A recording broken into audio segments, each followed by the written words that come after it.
Since the Second World War, the ultimate security of the United States has depended on the awesome destructive power of its strategic nuclear forces to deter thermonuclear war.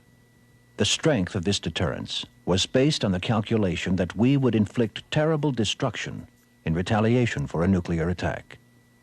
This doctrine of assured destruction is dependent on the certainty in the mind of an aggressor that we have the will and ability to retaliate. To always maintain this ability, a sufficient portion of our strategic forces must be able to survive any nuclear exchange, even a surprise first strike. Whether America's strategic forces will continue to be able to survive such a disarming, preemptive attack is today a matter of increasing uncertainty. Oscar Control, trip 14-Oscar, on your access. Request entry, Captain Stanton, +1.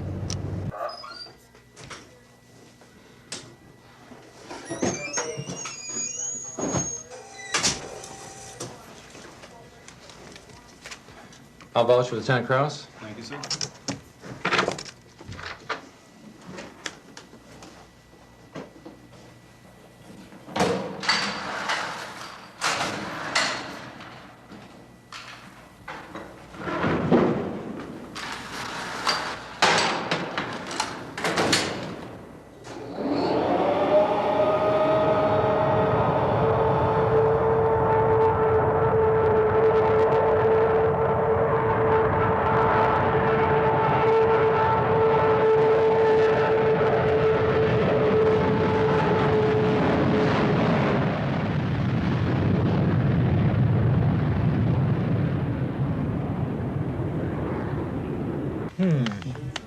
What do I do? Draw. Yeah. There we go. Taking lines 2 and 4.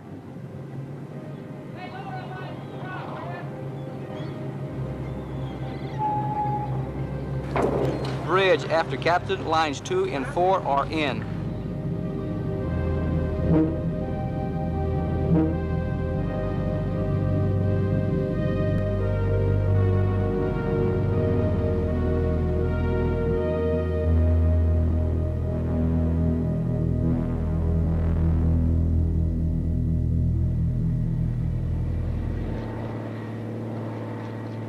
Generals aboard.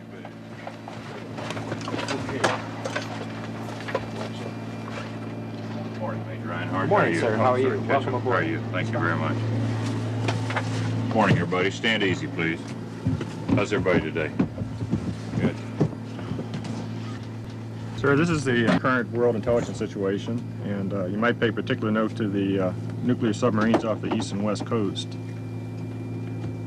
Okay. And then back here we have the situations that have changed in the last 12 hours worldwide. Okay, I'll complete the review of those after we get airborne. Yes, sir.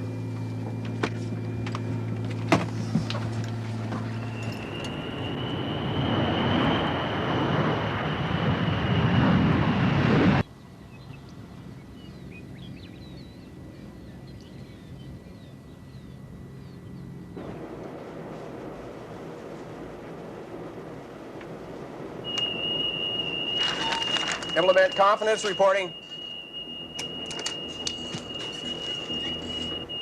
Missile warning, this is Beale. Stand by for confidence reporting. SSCO, no malfunction. Missile warning, no malfunctions. Missile warning, this is Beale. Confidence is high. I repeat, confidence is high. I want to confirm, is this an exercise? Roger, copy. This is not an exercise.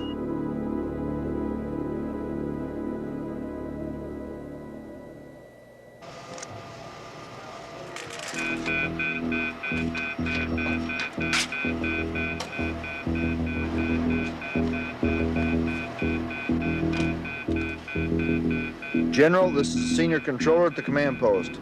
We have a warning message that requires your immediate presence.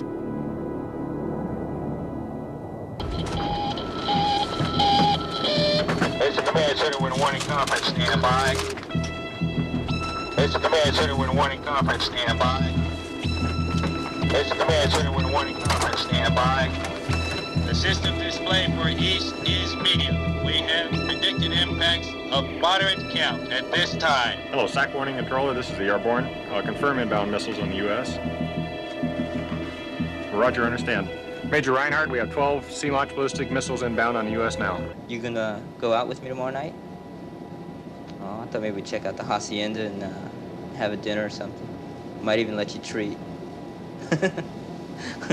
You don't mind, do you? Hey, I gotta go. Stand by to copy the message. Standing by. Message follows. Alpha 7-8 November Foxtrot. Oh, wow. You're the guy that can't run the checklist.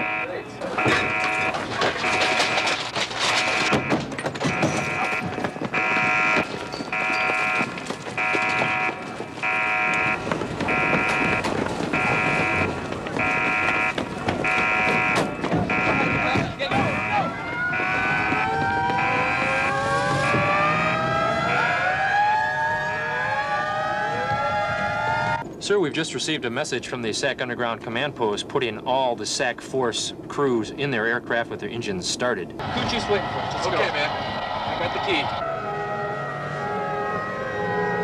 key. Okay, do you have your key? Yes, sir.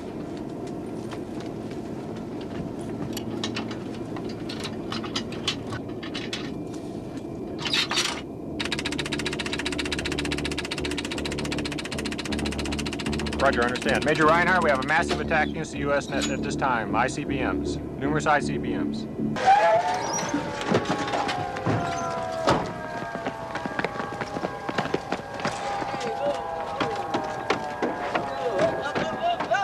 Go! Come on! Yeah, you got it. Okay, last man.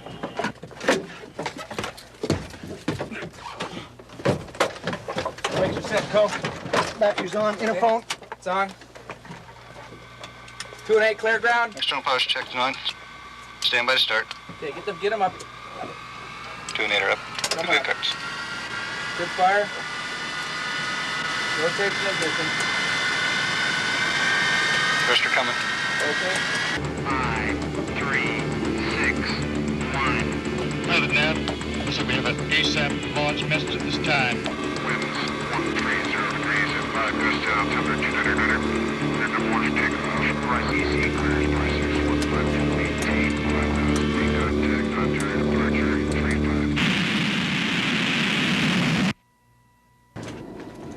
35. General, the SAC Underground just initiated a positive control launch message. It appears that they discontinued the message halfway through, or there's a detonation, or they've been destroyed. Stand by.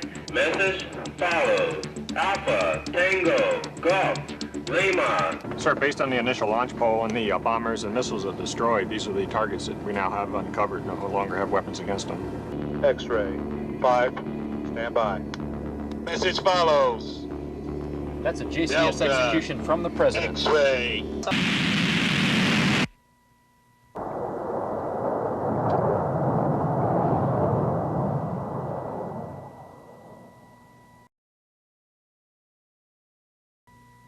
"34 minutes into the attack, the strategic forces of the United States have suffered a crippling blow. Of the 1,000 Minuteman missiles, only 46 remain operational. Of the 330 B-52 bombers, all but 22 have been destroyed on the ground. Of the 41 ballistic missile submarines, 17 have been destroyed in port, and an unknown number are presumed lost at sea. The attack has been restricted to strategic military targets. 8 million Americans are dead. The United States is given an ultimatum. Any attempt at retaliation will result in the certain annihilation of America's urban population. 9 minutes later, the President orders all surviving U.S. forces to cease fire.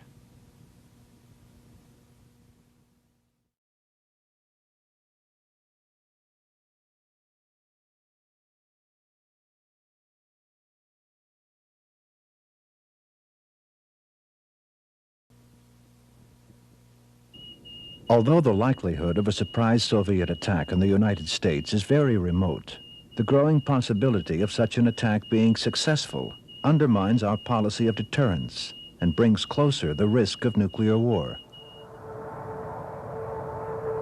Our bomber and missile forces were designed and built in the 1950s and 60s. to be secure against the threat from the relatively small and inaccurate Soviet missile force that existed at that time. Today, the United States is confronted by a Soviet missile force that is massive and highly accurate. It is now conceded that an attack on our Minuteman missiles would result in the destruction of 90% of that force. The consequences of this development are grave and far-reaching. We always did expect to be in this position if we didn't modernize our forces. We didn't expect to be this soon, and we expected to have modernized our forces faster than we did. Some 15 years ago, the United States decided to exercise a policy of self-restraint in our strategic force programs, hoping that we would induce reciprocal self-restraint on the part of the Soviet Union. And from that, strategic arms limitations would be reached. The idea then was that the more we did in our strategic forces, the more we'd force the other side to do, whereas the less we did, then the less they would have to do. Now, in pursuing this policy of self-restraint, we forgot the second half of the proposition, and that was the minimum we must do is assure always that our forces are thoroughly survivable against any scenario of, to use Harold Brown's words, even a well-executed surprise attack. The Soviets, in contrast to the United States, over the last 15 years have been serious about defense. They have been deadly serious about defense. At the moment, they are not only procuring more defense hardware than the United States by 90 or 100%, they are outspending the entire free world in the area of military investment. And one must assume that they have some calculation and some motive for that behavior. The Soviet Union now has the ability to deliver a nuclear warhead within 600 feet of a Minuteman silo. It is this accuracy, combined with the destructive power of the thousands of nuclear warheads in the Soviet arsenal, that has made our land-based missiles vulnerable. A sound deterrent must be based upon the proposition that no major component of our deterrent forces is vulnerable. Otherwise, we've lost the ability to enforce stability in a crisis or at any other time. But the ICBM force is unique because it carries with it particular properties that are essential to carrying out a reasonable strategy of limited strikes against hard targets. It's the ICBM force, and only the ICBM force, that's capable of threatening Soviet time-urgent hardened targets. The submarine force isn't accurate enough, and the bomber force isn't rapid enough. Therefore, knowing this, the vulnerability in the ICBM force seems to me to be the most destabilizing possibility that we can face in the 1980s. To design your land-based missile forces so that they are capable of withstanding a surprise attack from 4,000 or 5,000 Soviet ICBM warheads is a very substantial undertaking. And it takes a system of the scope and the complexity of the MX to do that. We've looked at dozens of alternative ways of doing it. We know of other ways of doing it, but they're all either more complex, more expensive than MX, or they are not technically feasible. They do not really provide the reduction in vulnerability. The MX missile is to depend for its survival on a multiple protective shelter basing system. Each missile would have 23 shelters, between which the missile would be periodically shuttled. Because of the uncertainty as to which shelter contained the missile, all 23 would have to be attacked to be sure of destroying one missile. Such an attack is considered too costly for the Soviets to undertake. While the controversy surrounding this system has mainly concerned its great cost and environmental impact, a more urgent consideration is how soon it could be available. That system won't begin its deployment until 1986. It won't complete it until 1989. So during the 80s, we will not have the ability to withstand a surprise attack on our land-based missiles. And that is a problem, and that does increase the risk. There is an interim solution that the U.S. has worked on for many years and has found technically feasible. And that is to take the existing Minuteman III missile, canisterize it, modify it so that it can be easily moved from one location to another, build many silos for each individual Minuteman III missile. This would require much greater resources on the Soviets' part to destroy the land-based missiles, and would certainly give a great deal of survivability to the land-based missile force. This could have been done by now, and could certainly be done by the mid-1980s with the Minuteman III missile, because the missile already exists and doesn't have to be developed from scratch. There's fundamentally nothing wrong with expanding the Minuteman deployment, building several thousand more shelters in the Minuteman fields, and having a deceptive basing system with the Minuteman system. But it is an illusion to think that that would happen any quicker or any cheaper or be in any way superior to the MX program. The latest estimates show that the MX system would cost $50 billion. Why is that? Only about a fifth of that will be the missile. The rest is the deployment scheme, the shelters, the transporters, the tracks, the roads, and so on. Why all that? Well, on the one hand, you want to have the missile hidden, concealed, so that the Russians do not know where it is, so they cannot target it, attack it with their missile warheads. On the other hand, because the government still thinks that there will be a SALT treaty in the future, and for the purposes of SALT, they want to have the missile to be seen and verifiable. That's why you have these complex shelters with sliding roofs that can be opened and closed and so on. You're trying to square a circle. You're trying to have a missile which is invisible, so that it will be safe, and visible, so that it can be counted for arms control. You try to do the two, and it costs you $50 billion. If we look at any one system in isolation, including the MX, we can design ways of destroying that system.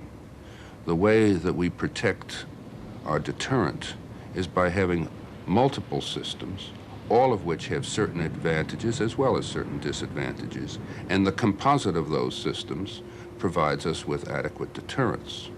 We are going to need the MX. One has questions about the particular mode of deployment, but it is far more important for the United States to redress the strategic arms balance than to indulge in a 5 or 10-year debate about the ideal mode of deployment. America evolved a so-called triad of strategic forces after the Second World War: bombers, intercontinental ballistic missiles, and nuclear submarines which could launch missiles while safely submerged. It has been suggested that we abandon our vulnerable land-based missiles and rely on submarines and bombers only. This might be possible if it were not for inherent limitations and potential problems facing these forces. The bomber force, in my view, is at least as vulnerable to a first strike as is the ICBM force. It's highly concentrated, the alert rates are very low, and Soviet advances in technological capability have put that force into jeopardy in the time frame every bit as much as the ICBM force. In the event of a surprise attack, it will take many minutes for the alert crews to reach their airplanes, start engines, take off, and fly far enough away to escape destruction. Most of our bombers and tankers are based in coastal areas, in short range of submarine-launched missiles. It is doubtful that many aircraft would escape in the 5 to 8 minutes it would take the missiles to reach these bases. The 70% not on alert would certainly be lost. An interim solution to give our aircraft more time to get off the ground would be to move them farther inland, to the center of the continent. It would take submarine-launched missiles 5 to 10 minutes longer to reach these interior bases, giving the bombers more time to escape. It's certainly true that the Soviets could launch an attack that either now or in the relatively near future would eliminate the great bulk of the ICBM force. They could also eliminate the non-alert bombers. I think it's very doubtful that they could eliminate both the bulk of the bombers and the bulk of the ICBM force because of problems of making that attack simultaneous. And in any event, they couldn't eliminate the submarine force. So that we're talking about not the vulnerability of the whole deterrent. We are in effect talking about the vulnerability of an important part of the deterrent. The synchronization of such an attack is a technical difficulty that a military planner would have to deal with. And indeed, it's difficult, but it's not impossible. The different kinds of missiles fly at different speeds. They fly at different altitudes. The techniques by which we try to detect these things are themselves based on vulnerable points of large radars at various places. A disarming attack is technically possible, although probably not perfectly achievable. But perfection isn't required. If the United States sustained a surprise attack that resulted in the loss of most of its ICBMs, bombers, and submarines in port, the 25 or more nuclear missile submarines on patrol would certainly remain a powerful force, but a force of restricted usefulness. The depths they rely on for protection also make communication with them extremely difficult. Because their missiles are relatively inaccurate, they can be used only for attacking unprotected military targets and cities. It is a force of last resort that could become vulnerable. As the Soviet Union improves their technology in submarine detection, we may be facing a problem with submarine vulnerability towards the end of the century. So we need to anticipate that, and the way to anticipate it and to prepare for it is to fix the problem in our land-based missiles by then. It would be a new type of folly to rely exclusively on our submarines and upon submarine-borne missiles. In the first place, the submarine force is basically usable only for city busting, and the United States, along with the Soviet Union, should be eager to avoid the destruction of urban areas. The capacity of our submarine forces to do pinpoint targeting is quite limited, to say the least. And that is the reason that we must retain the ICBMs in the force structure. But more significantly, if one becomes dependent upon any single arm, such as submarines, the Soviets can devote a much higher percentage of their budget to solving their problems of anti-submarine warfare. The new cruise missile is being offered as a crutch to help us through our period of ICBM vulnerability. The cruise missile is essentially a small pilotless aircraft which can be armed with a nuclear warhead. It is a technology that holds great promise for America's strategic forces. B-52 bombers will be equipped to carry 20 cruise missiles, which could be launched far from the borders of the Soviet Union. It is believed that such a saturation attack by 2,000 to 3,000 missiles would overwhelm the Soviet air defenses. Flying at 600 miles per hour, 200 feet above the ground, the 1,800-mile range missile would be extremely difficult to detect or shoot down. The cruise missile matches the features of the terrain below it with a digital map that it carries in its onboard computer to find its way to target with unerring accuracy. The cruise missiles may augment the bomber force, indeed they will, assuming that the bomber force carrying the cruise missiles is survivable, both on the ground prior to launch and en route to target. Those cruise missiles are not exceptionally long-range cruise missiles, so the carriers for them are going to have to come very close to and probably even penetrate, to some extent, Soviet air defenses. They're an improvement. They're hardly an answer to the bomber force difficulties. They're no answer at all to the ICBM force difficulties. Present plans are to use 150 of these B-52s as cruise missile carriers. The remaining 180 B-52s will be expected to fly to their targets. How much longer we can rely on this aircraft, even in the cruise missile role, is a matter of concern. There's a pretty high level of interest in the Air Force in a new manned bomber, but I'd want to distinguish between a airplane that would be capable of penetrating modern active air defenses and an airplane whose only function would be to deliver cruise missiles from the exterior of the air defense system. Those are two quite different functions. Now, the B-52 is, as it's being outfitted now as a cruise missile carrier, will be quite capable of performing that latter function, a cruise missile launcher, well into the 90s. They say the B-52s are good till 1995. Then you go to them and say, look, these aircraft were designed in the 1940s, were built in the 50s. The last one came off the production line in 62, the end of 1961. How are these bombers going to be functioning 25 years after the event? How, I mean, you're trying to operate highly complex aircraft 25 years old. No airline would try to maintain service. And here they are trying to penetrate a formidable Soviet air defenses with between 3,000 and 4,000 fighter aircraft, 12,000 air-to-ground missiles, operate thousands of radars. They're trying to do it with these very old aircraft, on the grounds that their technical studies show it can still be done. This is not how a serious military power proceeds. When the B-52 bomber was ordered in the early 50s, the Air Force thought it would be replaced in a decade or so by a follow-on, more modern aircraft. The B-1 was to be such a replacement. It is the most capable bomber in the world. The B-1 uses extremely advanced engines and a variable sweep wing to carry twice the payload, greater distances, at much higher speed than the B-52. In 1977, with the cost per airplane approaching $100 million, plans to build 241 B-1s were canceled. The new cruise missile technology seemed to offer a cheap alternative, but the cruise missile must be carried by an airplane which can safely get off the ground and fly close enough to release its cruise missiles. The B-1 was designed to do this.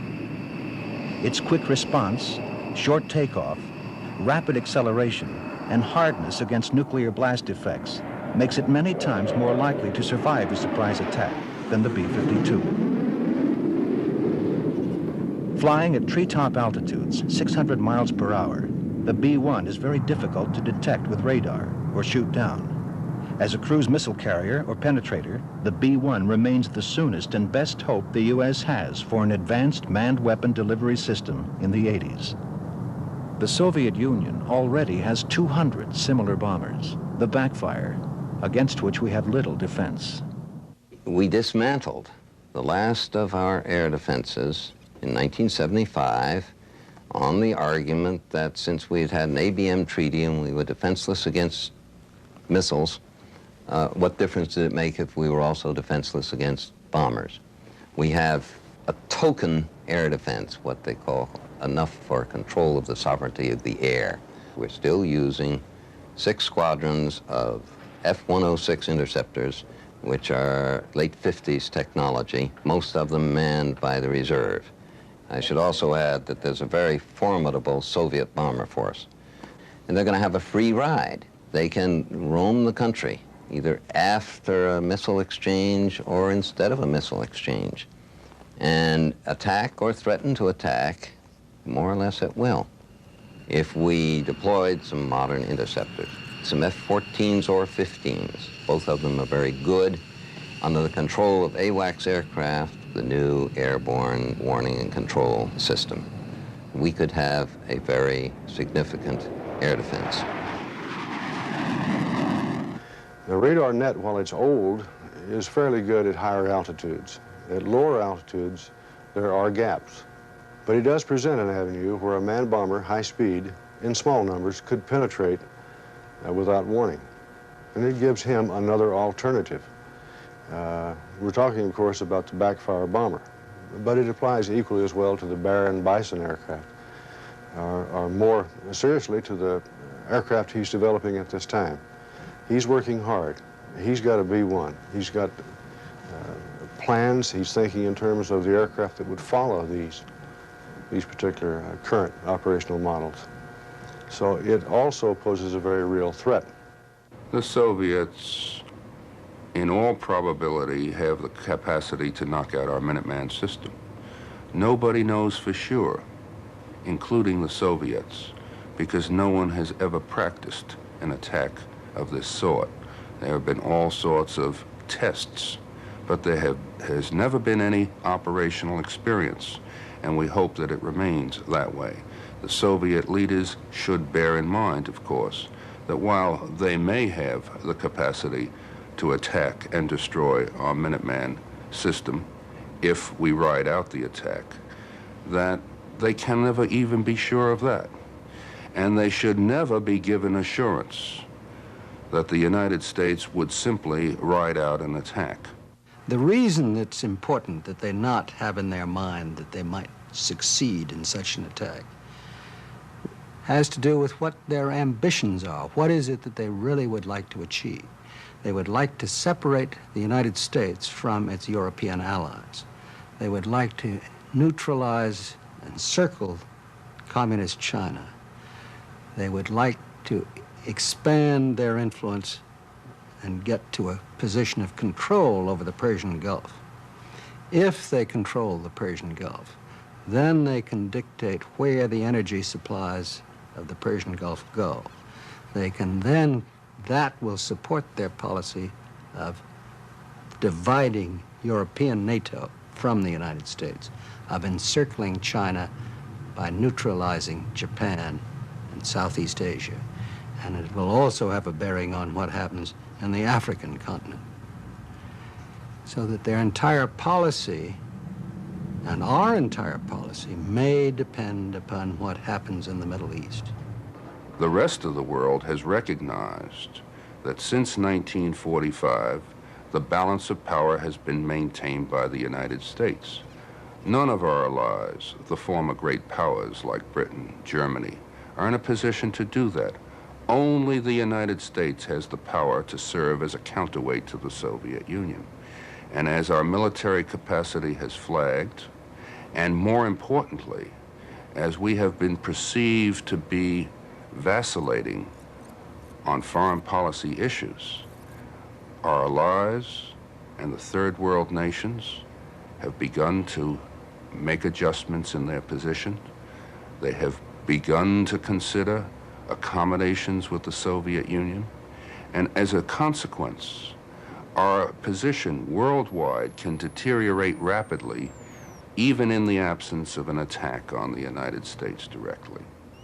People look at the United States and say, to what extent are they concerned about displeasing the United States? They look at the Soviet Union and ask themselves, to what extent can they afford to provoke the Soviet Union? Then they're faced with a decision. Every day something comes up. Do we boycott the Olympics or we don't boycott the Olympics? On the invasion of Afghanistan. Do we speak for or against the Soviet Union at the United Nations debate? Do we give trade concessions to the Americans or the Russians? And when they make these decisions, they look at the power of each, and on the basis of their perception of the strength of each side, their feeling of it, on that basis they decide. The outer world recognizes that the Soviet political system has been a failure. The only asset that the Soviet Union has is military power. They recognize that. In the absence of the employment of the threat of that military power, the free world will win in the long run. People have seen us going downhill, downhill, downhill. First of all, we have to at least give them the feeling that we can recover. Second, we have to put substance into this by going back to a serious effort in terms of raising our military strength.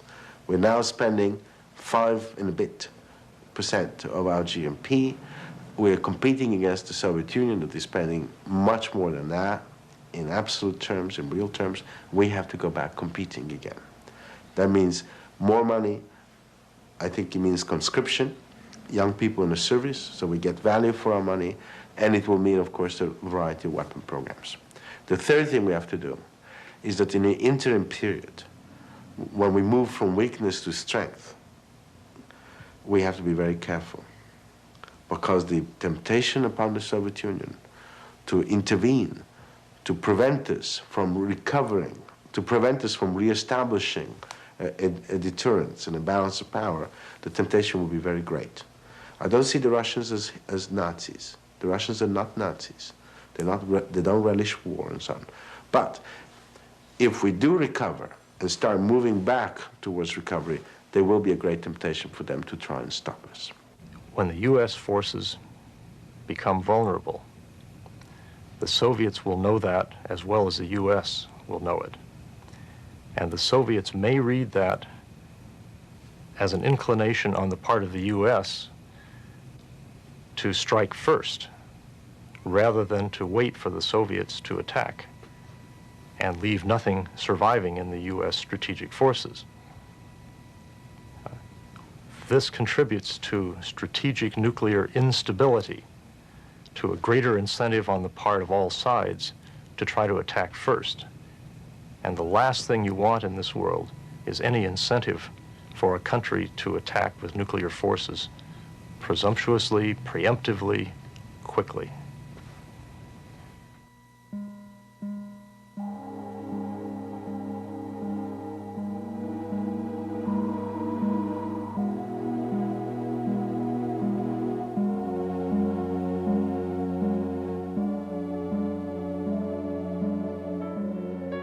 Thanks for watching. If you'd like to help us produce more compelling historical content like this, please like, comment below, and share this video with fellow history buffs. And of course, be sure to subscribe to help keep history happening.